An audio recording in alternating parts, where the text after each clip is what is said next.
거대 야당 민주당이 탄핵 공세에 나서고 있습니다. 검사에 이어 감사원장 탄핵까지 추진하고 있습니다.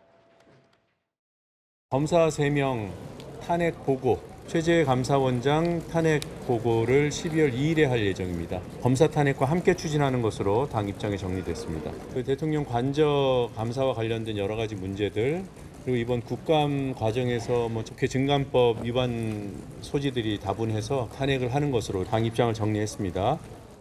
자신들이 저지른 비리를 감추기 위해 국가의 감사 기능을 마비시키고 정부를 무력화시키겠다는 거대 야당의 횡포이자 폐악질입니다. 민주당은 위헌적, 위법적 감사원장 탄핵을 당장 중단해야 합니다. 이런 가운데 최재 원장은 자신에 대한 야당의 탄핵 추진에 대해 이런 입장을 밝혔습니다. 헌법 질서의 근간을 훼손하는 이러한 정치적 탄핵에 대해 매우 유감스럽게 생각합니다. 저희들이 조사를 최대한 했는데 거의 연관성을 밝혀내지 못한 거죠. 확인하지 못한 겁니다. 국민들도 TV를 통해서 국감 현장을 다 보셨을 테니까 아마 국민들께서 판단하지 않으실까. 저는 사실 위장한 적이 없다고 생각합니다. 별 생각 없습니다. 그동안 언론 노출을 꺼려온 최재 원장인데요. 이 카메라 앞에서는 좀 작심 발언을 쏟아낸 모습인데 어떻게 보셨습니까? 그러니까 본인이 정당하다고 얘기하는 것 같은데 저 말에도 저는 헌법 질서의 근간을 흔든다고 얘기하는데요. 본인이 국회에 와서 했던 발언을 생각해 보세요. 감사원은 헌법적으로 중립성과 독립성을 가장 잘 지켜야 되는 기관입니다. 현 정권, 특히 권력을 갖고 있는 정권에 대한 감시를 제대로 해야 되는 게 감사원 아니겠어요? 이분이 국회에 와서 뭐라 그랬죠? 대통령의 국정 운영을 지원하는 기관이 감사원이래요. 중립성이 있습니까? 객관성은 있습니까? 공정성은 있습니까? 본인이 헌법의 근간을 흔든 분인데 그런 분이 자기 입으로 헌법의 근간을 흔든다고 얘기하시는 것 자체가 대단히 모순이라는 생각이 들고요. 이런 생각과 이런 가치관이 결국 저는 행정하는 가운데, 감사원을 운영하는 가운데 나오지 않았나는 의심이 드는 부분이 많아요. 문재인 정부, 전임 정부죠. 문재인 정부에 대해서는 부동산 통계 조작 관련된 의혹에서 조사했죠. 사드 정식 배치 고의 지원 의혹에서 조사했죠. 북한 최전방 초소 부실 검증에 조사했어요. 좋습니다. 문제 있으면 조사할 수 있죠. 근데 왜 이 정부에 대해서는 안 하는 거죠, 그러면? 윤석열 정부에서 아까 본인도 얘기하셨지만 대통령실 이전 관련해서 21금이라고 하는 업체가 나왔고요. 그 업체의 수주 과정에서 문제가 있다고 하는 여러 의혹들과 의혹들이 제기가 됐습니다. 거기에 대해서 제대로 밝혀내지 못했어요. 또 하나, 70제곱미터 규모의 신축 건물이 통째로 감사 대상에서 빠져 있어요. 왜 여긴 빠져 있죠, 그러면? 최근에 이게 골프 연습장이냐 이런 논란도 있었는데요. 그러면 제대로 감사를 하려면, 그리고 실제로 그러면 만약에 대통령실 관련된 감사가 있다고 하면 대통령 관저 가봐야 될 거 아닙니까? 가보지도 않았어요. 그리고 저 이상 찾아낼 수 없어서 종결하는 이런 형태를 보이는 게 과연 감사원이 제대로 역할을 하고 있습니까? 또 참여연대가 2년 전 재작년 10월에 감사 청구한 게요. 특별한 이유도 없이 7차례가 계속 연기가 돼요. 이런 식으로 편파적으로 하고 공정하게 하지 않는 헌법기관의 수장에 대해서 국회가 할 수 있는 일이 탄핵이에요. 그래서 민주당은 국민의 뜻을 받들어서 이렇게 하는 겁니다. 그거 자체가 근간을 흔든다고 얘기하신다고 하는 것은 본인이 정말 제가 얘기했던 이런 얘기를 하지 않았고 이런 행동을 하지 않았다면 그런 얘기를 하실 수 있어요. 그러나 이런 행동과 이런 말을 하신 분이 그런 얘기를 하는 것이 얼마나 설득력이 있을지 저는 의문이라는 생각이 듭니다. 네. 감사원장에 대한 탄핵안 국회 재적의원 과반 찬성으로 의결되기 때문에 민주당 주도로 가결될 가능성이 큽니다. 탄핵안 가결 이후 최재 원장의 직무가 정지되면 재직 기간이 긴 감사위원 순서로 대행을 맡게 되는데요. 그러면 문재인 정부 때 임명된 조은석, 김인회 감사위원 순서가 되는데 홍 전 의원님, 네. 민주당이 이 점도 고려했을 거라는 관측도 나옵니다. 고려했죠. 고려했고. 예. 그런데 참 웃기는 건 최재 감사원장도 문재인 대통령이 임명을 했습니다. 그렇죠. 예. 근데 이제 문제는 뭐냐면 지금 현재 감사원장까지 있는 감사위원회 구성이 7명인데 최재 감사원장이 이제 탄핵이 되어버리면 감사위원이 이제 6명이 됩니다. 그래서 이제 3대 3이 되거든요. 그러니까 그 문재인 대통령이 임명한 감사위원 그리고 윤석열 대통령이 임명한 감사위원 3대 3이 되기 때문에 3대 3이요? 예, 그렇기 때문에 핵심적인 어떤 중요한 의사결정을 하지 못하게 될 뿐만 아니라 그리고 인사라든지 이런 것이 연말 연초에 다 몰려있기 때문에 직무대행이 과연 인사를 할 수 있느냐 사실상 하지 못하기 때문에 사실상 감사원의 임무가 직무가 마비될 가능성이 많다. 그리고 감사원장의 이런 어떤 탄핵은 굉장히 또 다른 어떤 장관하고는 다른 게 감사원 같은 경우는 잘 아신 것처럼 수시로 직무 감찰이라든지 공무원의 어떤 부정부패라든지 이런 것을 감찰해서 그것을 가지고 이제 징계를 한다든지 그런 어떤 역할을 하는 기관인데 그런 사실상의 모든 업무가 조금 전에 제가 말씀드렸던 그런 이유로 인해서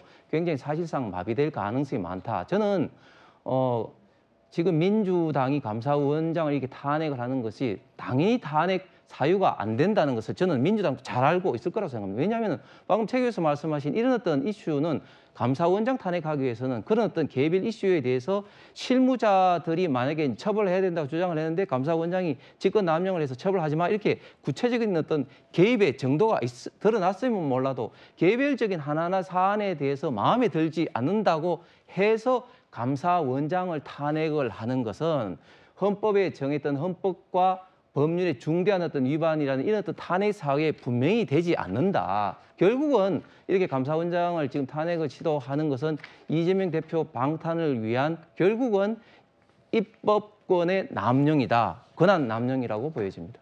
네. 이런 사상 초유의 감사원장 탄핵 움직임에 감사원 내부 분위기도 심상치가 않습니다. 국과장 100명이 넘게 모여 긴급 대책회의를 여는가 하면 전직 감사원장들도 한 목소리를 냈는데 김수인 평론가님, 이런 움직임 좀 네. 어떻게 봐야 되겠습니까? 물론 뭐 감사원장 탄핵이라고 하는 사태는 굉장히 초유의 사태고 뭐 내부 구성원들 입장에서는 굉장히 술렁일 수 있는 그런 충격적인 일이긴 합니다. 뭐 거기에 대해서는 인간적으로는 이해가 가는 부분이 있는데요. 근데 다만 감사원 또 중요한 것은 어쩌다가 이 지경이 됐는가라고 했을 때 국회가 원망스럽다고 해도 본인들이 미진하거나 잘못한 부분들 이런 것들은 충분히 돌아봐야 됩니다. 특히나 이제 유병호 사무총장 시절에는 또 여러 가지의 뭐 부적절한 언행으로 문제를 더 불러일으키기도 했고 이 부분은 감사원 내부에서도 아마 구성원들이 불만이나 문제의식을 갖고 있을 텐데 얼마 전에 대통령실 관저에 대한 감사도 아니 감사를 하지 않는 수준을 넘어서 가지고 아예 그 관저 증축에 대해서 그 문제는 핵심이 아니다 뭐 할 필요가 없다는 식으로 넘어간 거 이런 것들이 과연 국민들이 감사원을 믿겠습니까? 사실 지금까지 국민들이 감사원에 대해서는 사실 뭐 검찰, 경찰, 국정원 등등에 대해서는 논란들이 많았지만 비교적 감사원에 대해서는 국민들이 어느 정도는 신뢰하는 게 있었는데 최근에 감사를 보면 사실 포렌식 이런 것들을 수사기관 못지않게 하는데 가만히 보면은 다 문재인 정부 때 일만 하고 있고 윤석열 정부에 관련된 건 포렌식 한 게 한 건도 없고 이런 것들은 국민들도 나쁘게 보는 거거든요. 그렇기 때문에 이렇게 되면 감사원을 또 국민들이 지켜줄 수 없게 됩니다. 그럼 먼저 반성해야 될 것도 같이 반성을 하는 것이 맞다. 이 말씀을 드리고 그렇게 하는 게 오히려 감사원장에 대한 탄핵을 좀 막을 수 있는 길이지 일단은 이제 그냥 조직적인 반발, 이기적인 반발 이렇게 비춰질 만한 행동들은 오히려 자제하는 것이 좋을 것이다. 반성이 선행돼야 된다는 말씀을 드립니다. 예, 민주당 오는 2일에 최재 감사원장 탄핵안을 발의합니다. 이때 이창수 서울중앙지검장을 비롯해서 검사 3명도 함께 탄핵안을 내는데요. 김건희 여사 도이치모터스 주가 조작 사건 무혐의 처분에 관여했다. 이 점이 탄핵 사유입니다. 자, 홍 전 의원님, 검찰 내부 반발이 좀 상당합니다. 당연히 상당할 수밖에 없죠. 지금 현재 검찰 분위기는 뭐 부장검사뿐만 아니라 그 밑에 일반 평검사들까지도 예. 지금 현재 그 민주당 22대에 들어와서 검사들을 지금 정말 그 무작정 지금 탄핵을 지금 남발하고 있지 않습니까? 결국은 이런 어떤 탄핵이 뭐 핑계를 여러 가지를 대지만 결국은 이제 이재명 대표를 지금 수사하고 있는 검사들에 대해서 어떻게 보면 좀 길들이기다. 지금 최근에 또 뭐 특갈비 뭐 사건까지 이야기를 지금 현재 하고 얘기를 해서 그 결의를 했습니다만은 네. 결국은 다 지금 현재 이재명 대표 방탄하기 위해서 지금 현재 수사하는 검사들에 대한 어떤 길들이기 보고 저는 마치 이게 도둑이 지금 쫓아오는 어떤 경찰을 지금 고소 고발하는 게 아니냐 그러 싶은데 지금 사실 지금 이창수 중앙지검장만 하더라도 사실 그 이전에 도이치모터스 사건이라든지 이런 이슈에 대해서는 이성윤 지검장 때 사실은 99.9%가 다 수사가 이루어진 사항이고 단지 그것을 이제 최종적으로 어떤 대면 조사를 김건희 여사를 통해서 이제 무혐의 처리한 것뿐인데 만약에 그렇게 된다면 이성윤 당시 중앙지검장이라든지 당시 사람들이 더 저는 탄핵을 받아야 됨에도 불구하고 예. 지금 현재 이창수 중앙지검장과 그리고 관련된 어떤 부장검사들 한 것은 정말 검사들을 어떤 길들이기에 불과하다고 보여집니다. 예산안도 민주당이 단독 처리를 했습니다. 단독으로 한 것도 이번이 처음인데 예산안 자체도 감액만 반영이 됐다면서요? 네, 그렇죠. 뭐 헌정사상 처음으로 예결위에서 그냥 통과시켜 버렸습니다. 협상 없이. 네. 그리고 두 번째는 뭐냐면 감액만 했죠. 왜냐하면 증액을 할 권리는 야당한테 없거든요. 예. 그러니까 행정부가 가질 수 있는 최대 권한이 예산을 집행하는 권리예요. 그런데 예산 자체를 뭐 늘리거나 이건 절대 불가능합니다. 그러니까 네. 감액을 하겠다는 건데 안에 내용 들여다보면 이것이 정말 국민들이 고개를 끄덕이게 만들 수 있는 공감할 수 있는 부분이 아니라 자신들의 어떤 뭐랄까요? 자신들이 생각할 때 벌을 줘야 되겠다. 뭐 이런 식의 어떤 느낌이에요. 예를 들자면 경찰은 없었는데 검찰은 원래 미우니까 악마하고 맨날 그랬으니까 고개를 끄덕일 수 있지만 경찰은 나중에 또 31억 또 이렇게 삭감을 합니다. 이유가 민노총의 집회에서 폭력을 자행했다. 이게 이유예요. 근데 그 당시를 보면 사실 경찰이 먼저 무슨 폭력을 했다거나 그런 게 전혀 없습니다. 이런 걸 보면 그야말로 감정적인 어떤 그런 삭감인데 결과적으로 그렇다고 해서 이게 본회의에 그대로 통과될 수 있을 것인가? 네. 절대 그렇지 않다고 봅니다. 왜냐하면 지금 민주당 내에서도 자신의 지역구 민원이 있거든요. 네. 근데 지역구 민원이 전혀 반영되지 아니한 상황에서 이게 민주당이 이렇게 드라이브를 건다. 나중에 크게 협상을 하겠다라는 뜻으로 사실은 받아들여야 될 것 같습니다. 예, 이렇게 대통령실과 거야인 민주당 극한 대치를 하고 있습니다. 이런 와중에 최근 김용현 국방부 장관의 발언, 대통령 관련 논란을 또 불러일으켰습니다. 8월 8일과 9일 지난 여름 대통령 휴가 기간인데요. 이틀 중 상당한 시간을 골프 연습에 할애를 했습니다. 안보 휴가였다고 거짓말을 대통령실이 버젓이하고 8월 8일 9일 날도 운동하실 때 영관급 실무자하고 부사관들하고 같이 라운딩을 하셨습니다. 부사관 한 분이 대통령님하고 라운딩하는 그 시간 동안에 마치 자기는 로또 당첨된 것 같은 기분으로 했다. 정말 이거는 내 평생에 정말 너무너무 잊을 수 없는 정말 영광된 자리다. 이런 얘기를 하면서 눈물이 걸성이었어요. 장병들에게 함께 라운딩을 하시고 함께 격려 식사하시고 이런 대통령이 어디 계셨습니까? 대통령실에선 최근 불거진 골프 논란에 대해서 트럼프 2기 집권에 대비한 거다. 그 이전엔 치지 않았다. 이렇게 설명을 했습니다. 김수민 평론가님, 네. 그런데 대통령 휴가 기간이 8월 초인데 이때도 골프를 쳤어요. 이 장관의 말이 좀 실언 아니냐 이런 지적이 나옵니다. 조금 이제 믿기 어렵다는 반응이 나오죠. 왜냐하면 트럼프 당선자하고 해리스 후보하고는 워낙 치열한 접전을 펼쳤기 때문에 누가 네. 될지 어떻게 알았느냐 이렇게 얘기를 하는데 저는 사실 근데 이 말이 맞으면 더 큰 문제라고 봐요. 아니 뻔히 미국에서 대통령 선거를 하고 있는데 누가 당선될지 예측을 이미 하고 있고 그건 사실 바란다는 뜻이기도 한데 제가 좀 섬뜩한 것은 사실 9월 초에 김태호 국가안보실 제1차장이 세종연구소 강연 중에 해리스 후보의 참모들 폄훼하는 발언을 했어요.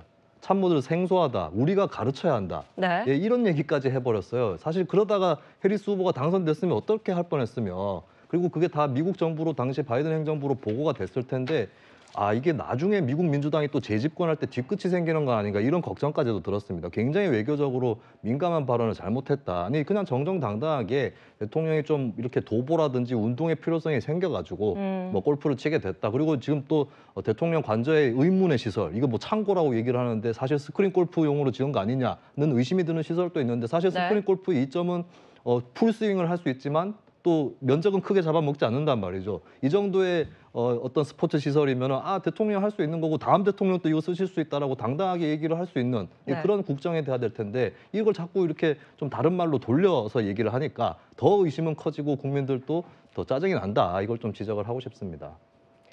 여야의 공방이 가장 거센 상임위죠. 바로 국회 법사위입니다. 이곳에선 뜻밖의 장면도 연출이 됐습니다. 반대하는 의원님들은 손을 들어주시기 바랍니다. 내려주십시오. 송석전 의원님은 질서를 어지럽히고 의사를 방해하고 있기 때문에 1차 경고합니다. 앉아주세요. 앉아주세요. 앉아주세요. 앉으시라고. 그러면 송석준 의원, 박기태 의원은 계속 선 상태에서 반대하세요. 계속 서 계세요. 앉지 마시고 계속 서 계세요. 박기태 의원은 왜 앉아요? 계속 서 계시라니까. 그리고 아니 서 있으라고 하는 권한이 있어요. 위원장은 반성하세요. 의원들 사이 모처럼 폭소가 터져 나온 건데요. 지금같이 엄중한 상황에 웃을 때냐는 지적도 있지만 그래도 서로 화내고 다투는 이런 정쟁보다는 좀 보기 좋다는 그런 해석도 있는 것 같습니다.